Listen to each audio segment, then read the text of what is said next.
Hi, Papa Tom here again. Today we're going to talk about opportunities that arise. When I was a young man, and by young I mean in my 30s, I'm 85 now.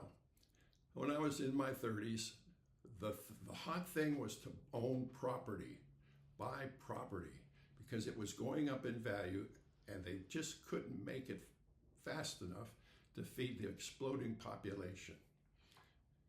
Well, I worked, I was a real estate salesman. And as you know, a salesman only sells to people who walk in the door and say, "Hi, I want to buy." Fine, you want to buy? That's what I'm here for.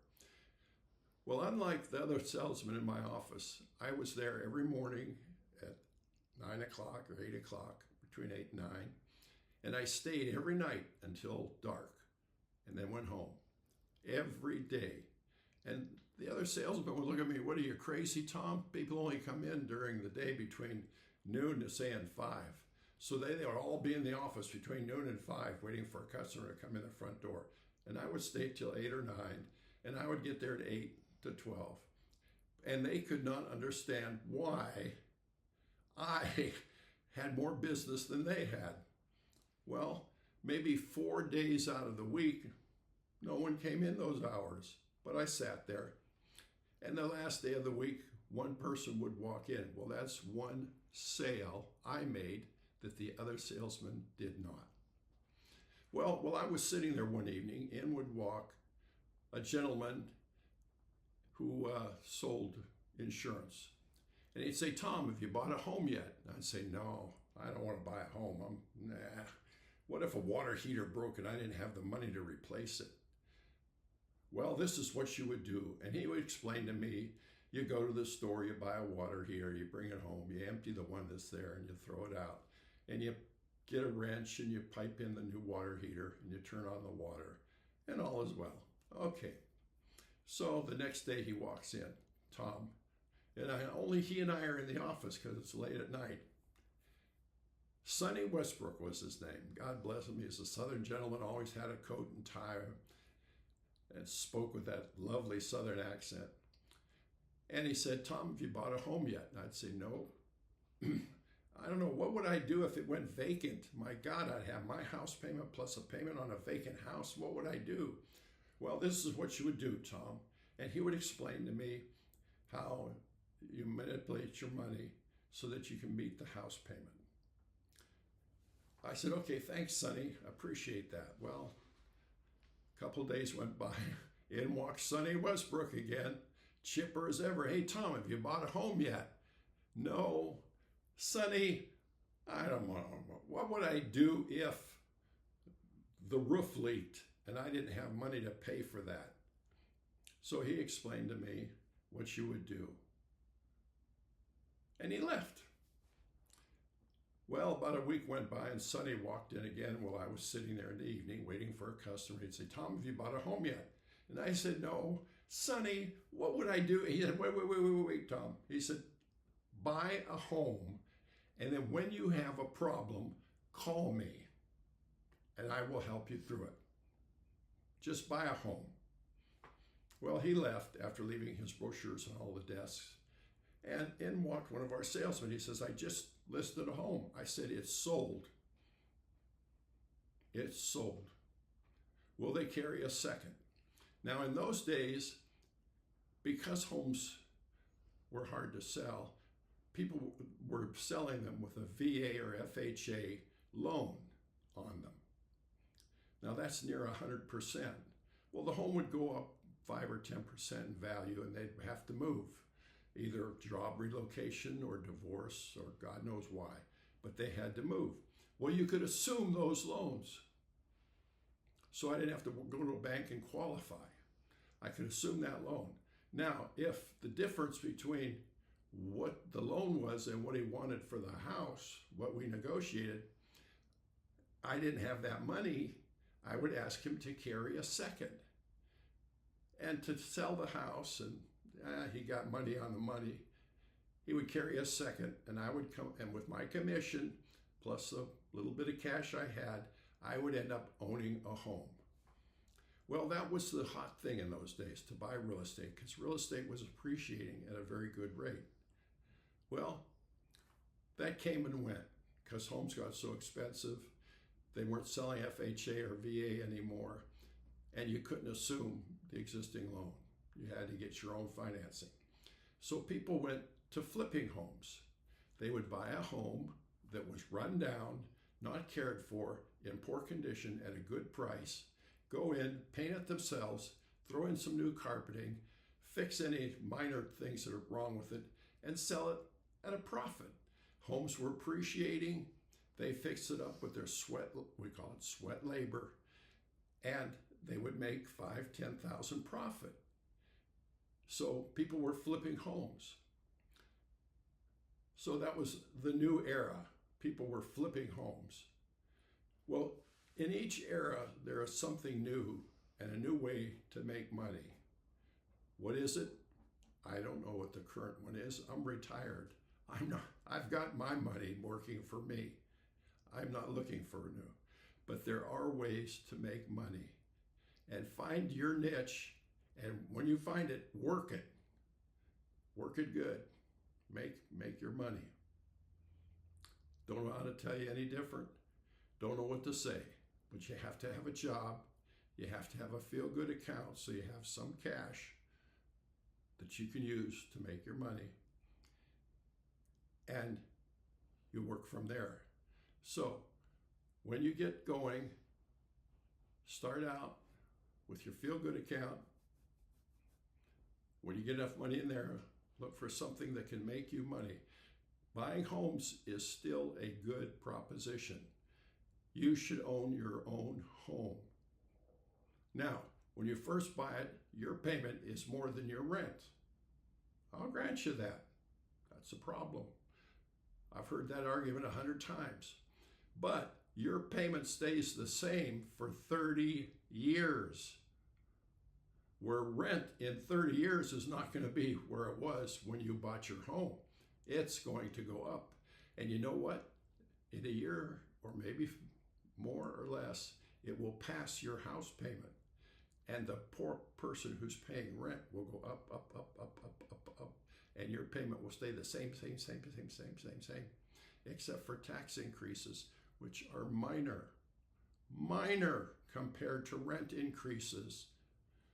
If you have a water heater go out, well, this poor fellow is paying $200 a month extra on his rent. That's $2,400 a year. Do you think $2,400 will buy you a new water heater? I think so. You can have the best plumber in the world come out and put in the biggest and best water heater for $2,400.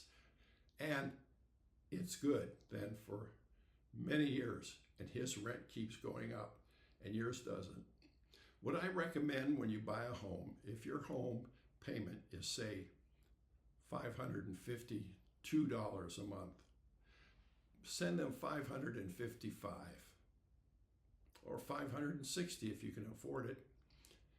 That little bit that you nibble away at the principal on this end of the loan shortens the other end of the loan. The sooner you pay it off, the better. Because once it's paid off, all you have is taxes. And taxes are nominal compared to paying on a loan. And you know what? You own the home. Now you have an asset worth money that you can sell or just sit on. Whereas the tenant continues to pay rent. They have no other choice but to pay rent. They should have bought a home back when it was too expensive. A home is never too expensive. Not if you buy it at the right time, at the right place. You want to buy where it's going to be a home forever. I grew up in Youngstown, Ohio. It was a one-horse town. And by that I mean all they had was the steel mill. And everybody believed the steel mill would last forever. It was the reason that the rest of the town existed. Well, little known, one day, I mean literally one day, they put a notice on the door, we're closed, go home. No work, everybody went home. Where did they go? What did they do? Who did they sell their home to? They could only sell it to a person who worked in the steel mill. Oh, the steel mill was closed. It went out of business. I don't care how good a town is. If it's a one-horse town, don't buy real estate. I saw Youngstown go from being a prosperous town of a population of 300,000 to where they were tearing down shopping centers. Weeds were growing up through it, parking lots. It was a ghost town. Why? Because that one horse, the steel mill, went out of business. You never know. You ever hear of Sears? Ever hear of Sears? Sears used to be a big, prosperous company. People bought stock in Sears because Sears was, boy, any shopping center you went to, Sears was the main store there. Then Amazon came along. Or what's Sears? Try Kmart. They closed the last Kmart store here, just the last one. And it was, Kmart was the store to go to. So, you could have owned stock in Kmart. You could have bought a home around a Kmart, but that's all right. It was replaced by another store. That's all. Someone who made a better gadget. They opened a store and away they went. And they put Kmart out of business and they put Sears out of business. An outfit called Amazon. Ever hear of them? Good company to own stock in. Well, you have a stock account. Now, you don't put all of your money into one stock. You diversify. Because if one of your stocks goes south, the others are still there and going up. It may not be as fast and it may not be as great as other stocks, but that's okay. You still have stocks. When your friends come to you and say, oh man, I heard of this hot stock. Gotta buy it. It's gonna go to the moon. Everybody runs and puts all of their money in that stock.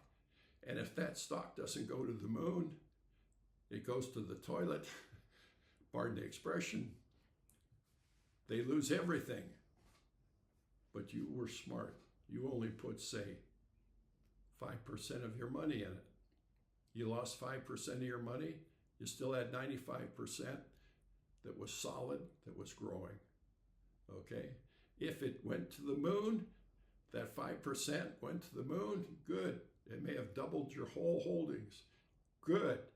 Sell it, spread it out, continue to grow slowly. Others, believe me, if they put all their money in there and it went to the moon, as soon as it got to the top, they didn't sell. They were greedy and it went back down again. And if they did sell, they spent it. They bought a boat. You know what a boat is? It's a hole in the water into which you pour endless amounts of money. Or they bought a brand new car. Fine. Car depreciates over time. Whatever they did with it is their business. Your business is solid growth. Solid growth. You know you'll never go backwards. You'll always go forward. It may be slow, but it's solid and it goes forward. Because the day will come when you always live beneath your means. When your friends hit a bonsai and they make good money and they grow fast and it comes in, you watch them. It'll go back out again and they'll be below you. And you just sit there and smile and grow and slowly build and build and build. You're better off living modestly in a nice neighborhood than you are living poorly in a poor neighborhood or very rich for a very short period of time in a rich neighborhood, because you'll remember those days with fondness, but they're gone forever.